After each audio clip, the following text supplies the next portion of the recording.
अस्सलाम वालेकुम, welcome back to another video. कैसे आप लोग में देखे होंगे व्यूअर्स। इस वीडियो में हम बात करने जा रहे हैं क्रिप्टो मार्केट के बारे में। सबसे पहले हम लोग बात करेंगे बिटकॉइन के बारे में, और यहाँ पर आप लोगों के साथ ये चीज़ शेयर करनी है कि बिटकॉइन अभी तक जो है वो अपनी रेजिस्टेंस पॉइंट को ब्रेक करने में नाकाम रहा है।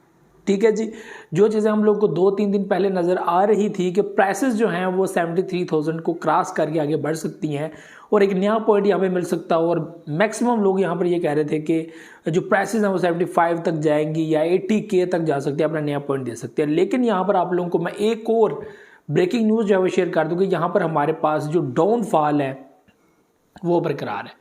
ठीक है, यानी कि प्राइसेस मज़ीद डंप जो है वो हो सकती हैं। हमारे पास जो इस वक्त अगर वन डे फ्रेम में देखें तो हमारे पास जो सपोर्ट है वो 60 to 61,000 की है, और इस वक्त जो प्राइसेस हैं वो अपने पीक के ऊपर है 71-70 के ऊपर जो है वो इस वक्त जो है वो ट्रेड कर रही हैं, और थोड़ा सा दूर है 71 के। लेकिन वही बात है कि उसको ब्रेक करना बहुत इंपॉर्टेंट है।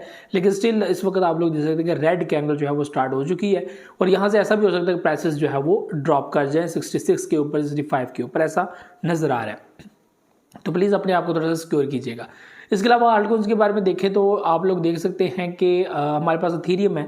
एथेरियम 3500 की पोजीशन में जो है वो अपनी प्राइसेस बरकरार रखे हुए, जो 40 को क्रॉस कर चुका था। ठीक है, वो डाउन आ चुका, $500 की लिमिट जो है वो नीचे आ चुका है। लाइट कॉइन की यहाँ पर बात करेंगे जो इस वक्त बेहतरीन प्राइसेस के अंदर चल रहा है, 104 के ऊपर जो है वो इस वक्त ट्रेड कर रहा है। फिल कॉइन जो आप लोगों को अक्सर मैं बताता रहता हूँ कि ये प्रोजेक्ट हमारा फेवरेट प्रोजेक्ट है, फैंटम फिल, तो इनमें से भी जो है वो ज़बरदस्त किस्म का प्रॉफिट आप लोगों को देखने को मिल रहा है। बात करते हैं सोलाना की, तो सोलाना भी आप लोग देख सकते हैं कि रेजिस्टेंस भी जारी है, सपोर्ट भी जारी है। तो इस वक्त जो प्राइसेस हैं वो तो हाई हैं, और ज़ाहिर सी बात है आप लोगों की अप्रोच में तो नहीं है, लेकिन बहुत सारे लोग अभी भी ये चीज़ समझते हैं कि जो है वो हम लोग ज़्यादा से ज़्यादा जो है वो इन प्रोजेक्ट्स को होल्ड रखें, इसका फ़ायदा ही है। तो ये एक चीज़ है। इसके अलावा जो है वो बात करते हैं पैप कोइन के बारे में, तो पैप कोइन की भी आप लोग कन्फ्यूजन दे सकते हैं। 783 के ऊपर इस वक्त प्राइसेस चल रही हैं, और मज़ीद जो है वो आप लोग देख रहे हैं कि प्राइसेस जो है वो 80 को क्रॉस कर जाती हैं, आगे बढ़ जाती हैं, फिर डंप आ जाती हैं। तो ये हमारे पास जो है वो अप एंड डाउन का सीज़न जो है वो पैप कोइन का तो देखने को बार बार मिल रहा है। इसी के साथ बात करें शिबा इनू कोइन के बारे में, तो शिबा इनू कोइन का भी अगर आप आज का टाइम देखें तो बुलिश है। ठीक है, -3% है, और जो 33-34 तक जो है वो जाने की कोशिश कर रहा था वो डंप है, और 30 के ऊपर प्राइसेस चल रही हैं। और ओवरऑल अगर मार्केट का मैं एनालिसिस आप लोगों के साथ शेयर करूं तो हम डिपेंडेंट है बिटकॉइन के ऊपर। अगर बिटकॉइन यहाँ पर रेजिस्टेंस को ब्रेक करके आगे जाने की कोशिश करता है तो जाहिर सी बात है फिर आल्टकॉइन्स के अंदर भी आप लोगों को बुलिश देखने को मिलेगा, और प्राइसेस जो है वो इंक्रीज़ हो सकती हैं अच्छी खासी। और इसी के साथ अगर प्राइसेस जो है वो ड्रॉप कर देता है बिटकॉइन, तो ये चीज़ आप लोगों को देखने को मिलेगी, जो आल्ट कोइंस है वो भी अपनी प्राइसेस को ड्रॉप करेंगे, जो मुझे लगता है आप लोगों को अच्छा खासा नुकसान हो सकता है इस चीज़ का। तो ये चीज़ें भी जो है वो आप लोगों के सामने है।